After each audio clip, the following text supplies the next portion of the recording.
Quel type de clientèle visez-vous?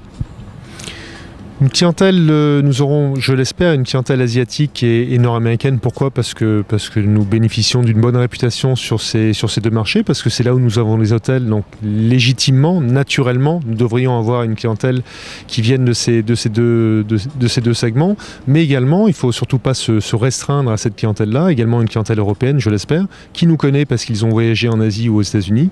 Et puis une clientèle, je l'espère également, du Moyen-Orient, russe, qui sont des territoires vierges qu'il faut défricher parce que nous ne connaissons pas, nous ne sommes pas présents sur ces marchés et nous escomptons pouvoir glaner un peu de clientèle de ces marchés. C'est un peu le paradoxe parce que vous êtes dans une joint venture avec à 80% un partenaire qatari et vous connaissez mal, dites-vous, cette clientèle orientale? Absolument, c'est la raison pour laquelle nous allons solliciter l'aide justement de nos partenaires qataris pour nous introduire, pour nous présenter sur ces marchés. Comment concrètement on va chercher cette clientèle des pays du Golfe? Écoutez, on va avec son bâton de pèlerin et c'est ce que j'ai fait pendant plusieurs semaines. Et vous allez sur les marchés, vous allez rencontrer les professionnels, que sont des agences de voyage par exemple. Vous allez rencontrer les familles, les agents, les personnes qui représentent ces familles. Vous allez rencontrer les chargés de protocole pour expliquer qui vous êtes et qu'est-ce que vous pouvez apporter à cette clientèle.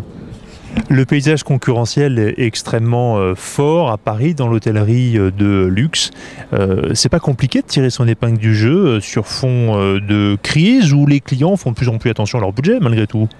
C'est compliqué, c'est motivant, c'est dynamisant. Je trouve que ce qui se passe sur Paris est fabuleux parce que vous voyez qu'il y a un hôtel après l'autre qui justement est en train de redorer son blason.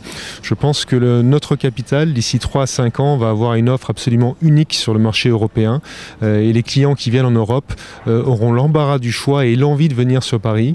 On compare souvent, lorsqu'on parle d'offres hôtelières européennes, on parle souvent de Londres et de Paris. Et je crois que Paris saura définitivement se mettre en avant.